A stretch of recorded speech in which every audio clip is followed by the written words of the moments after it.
Hi hello friends, welcome to my channel. Gowri Kalyana ಧಾರಾವಾಹಿಯ ನಾಳಿನ ಸಂಚಿಕೆಯಲ್ಲಿ ಏನಾಗುತ್ತೆ ಅಂತ ನೋಡೋಣ. ಸೊ ನೀವಿನ್ನೂ ನನ್ನ ಚಾನಲ್ಗೆ ಹೊಸದಾಗಿ ಸಬ್ಸ್ಕ್ರೈಬ್ ಆಗಿಲ್ಲ ಅಂತ ನೋಡ್ತಾ ಇದ್ರೆ ದಯವಿಟ್ಟು ಸಬ್ಸ್ಕ್ರೈಬ್ ಮಾಡಿಕೊಂಡು ವಿಡಿಯೋಗೆ ಸಪೋರ್ಟ್ ಮಾಡಿ. ಸಂಚಿಕೆ ಆರಂಭದಲ್ಲೇ ನಾನು ಹೈಲೈಟ್ಸ್ನ ಹೇಳ್ತೀನಿ. ಈಗ ಗೌರಿ ಮತ್ತು ವಿವೇಕ್ ನಡುವೆ ನಡೆದಂಥ ಒಂದು ಜಗಳದಲ್ಲಿ ವಿವೇಕ್ನ ಯಾವ ರೀತಿ ಅರ್ಥ ಮಾಡ್ಕೋತಾಳೆ ಗೌರಿ ಅನ್ನೋದೇ ಒಂದು ದೊಡ್ಡ ಟ್ವಿಸ್ಟ್ ಆಗಿದೆ. ಗೌರಿ ಯಾವ ರೀತಿ ವಿವೇಕ್ಗೆ ಯಾವ ರೀತಿ ಇಷ್ಟ ಆಗ್ತಾಳೆ ಅನ್ನೋದು ಈ ಒಂದು ಸಂಚಿಕೆಯಲ್ಲಿ ನಾ ಹೇಳ್ತೀನಿ. ಅದು ನಾಳೆ ಸಂಚಿಕೆ ಆಗಿರುತ್ತೆ. ಸೊ ಬನ್ನಿ ನೋಡೋಣ ವಿಡಿಯೋ ಏನಾಗುತ್ತೆ ಅಂತ. ಸಂಚಿಕೆ ಆರಂಭದಲ್ಲಿ ಈ ಕಡೆ ಮನೇಲಿ ಗೌರಿ ಮತ್ತು ಸರಿತಾಗೆ ಯಾವಾಗಲೂ ಜಗಳ. ಅಂದರೆ ಗೌರಿ ಎಷ್ಟೇ ಪ್ರೀತಿಯಿಂದ ಸರಿತಾ ಹತ್ರ ಮಾತಾಡೋಕೆ ಹೋದ್ರೂ ಸರಿತಾ ಯಾವಾಗ್ಲೂ ಉರ ಅಂತಲೇ ಅಂತಿರ್ತಾರೆ. ಎಲ್ಲಿ ಮಗುನ ಅವಳ ಕಡೆ ಮಾಡ್ಕೊಂಡ್ಬಿಡ್ತಾಳೆ, ಇವಳು ನನ್ನ ತಕ್ಕ ಸೊಸೆ ಅಲ್ಲ ಅಂತ ಹೇಳ್ಬಿಟ್ಟು ಸರಿತಾ ಯೋಚನೆ ಮಾಡ್ತಾ ಇರ್ತಾಳೆ. ಆದರೆ ನಮ್ಮ ಗೌರಿ ಒಳ್ಳೆ ಗುಣಕ್ಕೆ ಸರಿತಾ ಸೋಲ್ಲೇಬೇಕಾಗುತ್ತೆ. ಅತ್ತೆ ನೀವೇನೇ ಅಂದರೂ ಅಷ್ಟೇ, ನೀವು ಅಮ್ಮ ಆಗಿ ಒಬ್ಬ ಸೊಸೆ ಆಗಿ ಒಬ್ಬ ಮಗುನ ಸಾಕಿ ಇಷ್ಟು ದೊಡ್ಡವರಾಗಿ ಇಷ್ಟು ಪ್ರೀತಿ ಕೊಟ್ಟಿದ್ದೀರಾ, ಅಷ್ಟು ಪ್ರೀತಿನ ನಾನು ಕೊಡೋಕ್ಕಾಗಲ್ಲ ಅತ್ತೆ. ನೀವು ಯಾವತ್ತಿದ್ರೂ ನಿಮ್ಮ ಮಗುಂಗೆ ನೀವೇ ಹೆಚ್ಚು ಅಂತೇಳ್ಬಿಟ್ಟು ಮಾತಾಡ್ತಾ ಇರ್ತಾಳೆ. ಇನ್ನು ನೋಡು, ಈ ಥರ ಎಲ್ಲ ನೈಸಾಗಿ ಮಾತಾಡಿ ನೀನು ನನ್ನ ಹೊಲಿಸ್ಕೋಬೇಕು ಅಂತಿದ್ರೆ ಅದನ್ನು ಇವತ್ತೇ ಜನ್ಮದಲ್ಲಿ ಬಿಟ್ಬಿಡು ಅಂತಂದಾಗ, ಸರಿ ಅತ್ತೆ ಆಯಿತು, ನಿಮ್ಗೆ ಯಾವತ್ತು ಇಷ್ಟನೋ ಅವತ್ತೇ ನನ್ನ ಸೊಸೆ ಅಂತ ಕರೀರಿ, ನಾನಂತೂ ಬಲವಂತ ಮಾಡಲ್ಲ, ಆದರೆ ನಾನು ಮಾತ್ರ ನಿಮ್ಮನ್ನು ಅತ್ತೆ ಅಂತಲೇ ಕರಿತೀನಿ ಪ್ರೀತಿಯಿಂದ ಅಂದ್ಬಿಟ್ಟು ಈ ಕಡೆ ಕಾಫಿನ ಕೊಟ್ಬಿಟ್ಟು ಅಲ್ಲಿಂದ ಗೌರಿ ಹೋಗ್ಬಿಡ್ತಾಳೆ. ಇನ್ನು ಇವಳಿಗೆ ನಾನು ಎಷ್ಟೇ ಬೈದ್ರು ಎಷ್ಟೇ ಇರಿಟೇಷನ್ ಮಾಡಿದ್ರು ಈ ಹುಡುಗಿ ಯಾಕೆ ನನ್ನ ಇಷ್ಟೊಂದೆಲ್ಲ ಆತ್ಮೀಯವಾಗಿ ನೋಡ್ಕೋತಾಳೆ, ಮಾತಾಡಿಸ್ತಾಳೆ, ಅದೇನೋ ಒಂದು ಗೊತ್ತಾಗ್ತಾ ಇಲ್ಲ ನನಗೆ ಅಂತ ಹೇಳ್ಬಿಟ್ಟು ಸರಿತಾ ಅಲ್ಲಿಂದ ಹೊರಟ್ಬಿಡ್ತಾಳೆ. ಇನ್ನು ಗೌರಿಗೆ ವಿವೇಕ್ ಬೈದ್ರು ಅಂತ ಆಸೆ ಬಂದಿರ್ತಾರೆ. ಇನ್ನು ಪಾಪ ನಮ್ಮ ಆಶಾ ಇದ್ದೋಳು, ನೋಡು ಗೌರಿ, ಗಂಡ ಹೆಂಡ್ತಿ ಅಂದರೆ ಇದೆಲ್ಲ ಕಾಮನ್ನು, ಅವನು ನಿನ್ನನ್ನು ಪ್ರೀತಿ ಮಾಡಲಿಲ್ಲ ಅಂತ ನಿನ್ಗೇನಾದರೂ ಹೇಳಿದ್ದಾನೆ, ಅವನು ಏನೋ ಅವನಷ್ಟಕ್ಕೆ ಅವರೇ ಗೆರೆ ಹಾಕೊಂಡ್ಬಿಟ್ಟಿದ್ದಾನೆ, ಹಾಲು ತೊಗೊಂಡೋಗು ಅಂತೇಳ್ಬಿಟ್ಟು ಹೂವು ಮುಡಿಸಿ ಕಳಿಸ್ತಾರೆ. ಆವಾಗ ಶುರುವಾಗುತ್ತೆ ನಿಜವಾದ ಮಾತುಕತೆ. ಇನ್ನು ಗೌರಿ ಇದ್ದೋಳು, ತಗೊಳ್ರಿ ಹಾಲು ಅಂದಾಗ, ಹೇಯ್ ಏನು ಮಾಡ್ತಾ ಇದೆಯಾ ನೀನು, ಇಷ್ಟೆಲ್ಲ ಆಡಾದ್ಮೇಲೂ ಮಾತಾಡಾದ್ಮೇಲೂ ಈಗ ತಿರ್ಗಾ ನುಲ್ಕೊಂಬಂದಿದ್ಯಾ ಅಂದ್ಬಿಟ್ಟು ವಿವೇಕ್ ಹೇಳ್ತಾರೆ.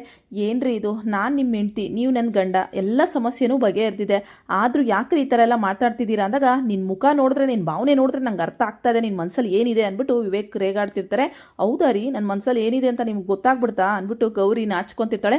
ನೋಡು ನಾಚ್ಕೋಬೇಡ, ನೋಡು ಗೌರಿ, ನಾನು ಸೀರಿಯಸ್ ಆಗಿ ಮಾತಾಡಬೇಕು ಅಂತಿದ್ದೀನಿ, ನಿನಗೆ ಮಾತ್ರ ನಿಮ್ಮ ಮನೆಯವ್ರಿಗೆ ಮಾತ್ರ ನೋವಾಯ್ತಾ, ನನ್ನ ಜಾಗದಲ್ಲಿ ನಿಂತು ನೀವು ಯಾರಾದರೂ ಯೋಚನೆ ಮಾಡಿದ್ರಾ, ನಿನಗಂತೂ ಈ ಮದುವೆ ಇಷ್ಟ ಇರಲಿಲ್ಲ, ಮನೆಯವ್ರು ಬಲವಂತಕ್ಕಾದ್ರೆ ಒಪ್ಕೋತೀನಿ, ಆದರೆ ನನ್ನ ಮನಸ್ಸಲ್ಲಿ ಏನಿತ್ತು ಅಂತ ಯಾರಾದರೂ ಯೋಚನೆ ಮಾಡಿದ್ರಾ, ಒಂದು ಹೆಣ್ಣಿಗೆ ಅನ್ಯಾಯ ಆಗ್ತಿದೆ ಅಂತ ಮಾತ್ರ ಮಾತಾಡಿದ್ರು, ಒಂದು ಗಂಡಿಗೆ ಅನ್ಯಾಯ ಆಗ್ತದೆ ಅಂತ ಯಾರೂ ಮಾತಾಡಲಿಲ್ಲ. ನಾನು ಪ್ರೀತಿ ಮಾಡಿದ್ದೆ ಒಬ್ರನ್ನ, ಮತ್ತು ಯಾರೋ ಈ ಮಾತಿಗೆ ಕಟ್ಟಿಬಿದ್ದು ಇನ್ನೊಬ್ರಿಗೆ ತಾಲಿ ಕಟ್ಟಿದ್ದು ನಿನಗೆ, ಈಗ ನನ್ನ ಮನಸ್ಸಲ್ಲಿ ಏನು ನಡೀತಿದೆ ಅಂತ ಗೊತ್ತಿಲ್ಲದೆ ಈ ರೀತಿಯೆಲ್ಲ ವರ್ತಿಸ್ತಾ ಇದೆಯಲ್ಲ, ನಿನಗೇನು ಅನಿಸ್ತಾ ಇಲ್ವಾ ಅಂದ್ಬಿಟ್ಟು ವಿವೇಕ್ ತನ್ನ ನೋವನ್ನ ಹೇಳ್ಕೊತಾರೆ. ಇನ್ನು ಈ ಮಾತುಗಳನ್ನೆಲ್ಲ ಗಂಭೀರವಾಗಿ ತಗೋತಾಳೆ ಗೌರಿ. ನೋಡಿ ರೀ, ನಿಮ್ಮ ಮನಸ್ಸಲ್ಲಿ ಇಷ್ಟೊಂದೆಲ್ಲ ನೋವಿದೆ ಅಂತ ನನಗೆ ಗೊತ್ತಿರಲಿಲ್ಲ, ಆದರೆ ಇನ್ನು ಮುಂದೆ ನೋಡಿ ನಾನು ಹೇಳ್ತಾ ಇದ್ದೀನಿ, ಈ ಗೌರಿ ನಿಮ್ಮಷ್ಟಕ್ಕೆ ನೀವು ಅವಳನ್ನ ಹೆಂಡ್ತಿ ಅಂತ ಒಪ್ಕೊಳ್ಳೋವರೆಗೂ ನಾನು ನಿಮ್ಮನ್ನು ಯಾವತ್ತೂ ನಾನು ನಿಮಗೆ ಬಲವಂತ ಮಾಡೋದಾಗಲಿ, ನೀವು ನನ್ನ ಪ್ರೀತಿ ಮಾಡಿ ಅನ್ನೋದಾಗಲಿ ಮಾಡಲ್ಲ. ಏನೋ ಮಾತಾಡಿದ್ರೆ ಪ್ರೀತಿಯಿಂದ 4 ಮಾತಾಡ್ಬೋದು ಬಿಟ್ಟರೆ ನಿಮ್ಮನ್ನು ಯಾವತ್ತೂ ಹೊಲಿಸ್ಕೊಳ್ಳೋ ಪ್ರಯತ್ನ ನಾನು ಮಾಡಲ್ಲ. ಗೌರಿ ಒಂದು ಸತಿ ಮಾತು ಕೊಟ್ಟರೆ ಅದು ಮುಗ್ದಂಗೆ ಅಂತೇಳ್ಬಿಟ್ಟು ಹೇಳ್ತಾಳೆ. ನಿನ್ನ ಮಾತನ್ನ ಕೊಡು, ಏನಾದರೂ ಕೊಡು, ಈ ಜನ್ಮದಲ್ಲಿ ನನ್ನ ಪ್ರೀತಿನ ಮಾತ್ರ ನೀನು ನನ್ನ ಮನಸ್ಸಿಗೆ ಬರೋಕ್ಕೆ ಸಾಧ್ಯನೇ ಇಲ್ಲ ಅಂತೇಳ್ಬಿಟ್ಟು ವಿವೇಕ್ ಹೇಳ್ತಾರೆ. ಸರಿ ರೀ, ಎಲ್ಲದಕ್ಕೂ ದೇವ್ರು ಇದ್ದಾನೆ, ಅವನೊಬ್ಬ ಲೆಕ್ಕ ಆಗ್ತಾ ಇರ್ತಾನಲ್ವಾ, ಯಾವುದು ಸರಿ ಯಾವುದು ತಪ್ಪು ಅನ್ನೋದು ಗೊತ್ತಾಗುತ್ತೆ. ನೀವು ನನ್ನ ಒಪ್ಕೊಂಡ್ರೆ ಅತ್ತೆನೂ ನನ್ನ ಒಪ್ಕೋತಾರೆ, ಅತ್ತೆ ಒಪ್ಕೊಂಡ್ರೆ ನೀವು ನನ್ನ ಒಪ್ಕೋತೀರಾ, ಅತ್ತೆ ಮನಸ್ಸನ್ನ ಗೆದ್ಮೇಲೆ ನಿಮ್ಮ ಮನಸ್ಸು ಗೆಲ್ಲೋದು ದೊಡ್ಡದಲ್ಲ ಅಂತೇಳ್ಬಿಟ್ಟು ಗೌರಿ ಯೋಚನೆ ಮಾಡ್ಕೊತಾ ಇರ್ತಾಳೆ. ನೋಡು ಗೌರಿ, ಕೊನೆಯದಾಗಿ ಹೇಳ್ತಾ ಇದ್ದೀನಿ, ನನ್ನ ಮನಸ್ಸು ತುಂಬ ನೋವಿದೆ, ದಯವಿಟ್ಟು ನನಗೆ ಡಿಸ್ಟರ್ಬ್ ಮಾಡಬೇಡ ಅಂತ ವಿವೇಕ್ ಹೇಳ್ತಾರೆ. ರೀ, ನಾನು ಯಾಕ್ರಿ ನಿಮಗೆ ತೊಂದರೆ ಕೊಡಲಿ, ನಾನು ನಿಮ್ಮ ಹೆಂಡ್ತಿ, ನೀವು ಹೇಳೋವರೆಗೂ ನೀವು ಹಾಕಿರೋ ಗೆರೆನ ನಾನು ಯಾವತ್ತೂ ದಾಟ್ ಬರಲ್ಲ ಅಂತ ಹೇಳ್ಬಿಟ್ಟು ಗೌರಿ ಹೇಳ್ತಾಳೆ. ಇನ್ನು ಗೌರಿ ಪಾಡ್ಗೆ ಗೌರಿ ಮಲಿಕೊಂತಾಳೆ. ಸೊ ಇವಳನ್ನ ನಾನೇ ಅರ್ಥ ಮಾಡ್ಕೊಳ್ಲಿಲ್ವಾ, ಯಾವಾಗಲೂ ಇವಳನ್ನ ನಾನು ರೇಗಾಡ್ತಿರ್ತೀನಿ, ಆದರೆ ಇವಳು ನಿಮಿಷ ಕಾಣಲಿಲ್ಲ ಅಂದರೆ ತಡಬಡಿಸ್ಬಿಡ್ತೀನಿ, ಆದ್ರೂ ಇವಳನ್ನ ಜಾಸ್ತಿ ಹಚ್ಕೊಳ್ಳೋದು ತಪ್ಪೆ ಅಂತೇಳ್ಬಿಟ್ಟು ವಿವೇಕ್ ಯೋಚನೆ ಮಾಡ್ತಾ ಇರ್ತಾರೆ. ವಿವೇಕ್ ಮನಸ್ಸಲ್ಲಿ ಎಲ್ಲೋ ಒಂದು ಕಡೆ ನಮ್ಮ ಗೌರಿ ತುಂಬ ಒಳ್ಳೆ ಹುಡುಗಿ, ಅವಳು ಬೇಕು ಅಂತ ಇದೆಲ್ಲ ಮಾಡಿಲ್ಲ ಅಂತ ಅನ್ನೋದು ಬಿಟ್ಟರೆ, ಎಲ್ಲಿ ಮೊದಲು ಅವರು ಮೋನಿಕನ್ನ ಪ್ರೀತಿ ಮಾಡಿರ್ತಾರಲ್ಲ ಅದೊಂದು ಮನಸ್ಸಲ್ಲಿರುತ್ತೆ. ಸೊ ಆ ನಿಟ್ಟಿನಲ್ಲಿ ಅದನ್ನ ಇಟ್ಕೊಂಡು ಇನ್ನು ಗೌರಿನ ದೂರ ಇಕ್ಕಿದ್ದಾರೆ. ಈಗ ಏನಾದರೂ ಆ ಮೋನಿಕಾ ಮತ್ತೆ ಈ ಮನೆಗೆ ಸೊಸೆಯಾಗಿ ಕಾಲಿಟ್ಲು ಅಂದರೆ ಇವರಿಬ್ರು ಜಗಳನ ಬಿಡಿಸೋಕೆ ಇನ್ನೂ ಏನೇನು ನಾಟಕ ಆಡ್ತಾಳೋ ಗೊತ್ತಿಲ್ಲ.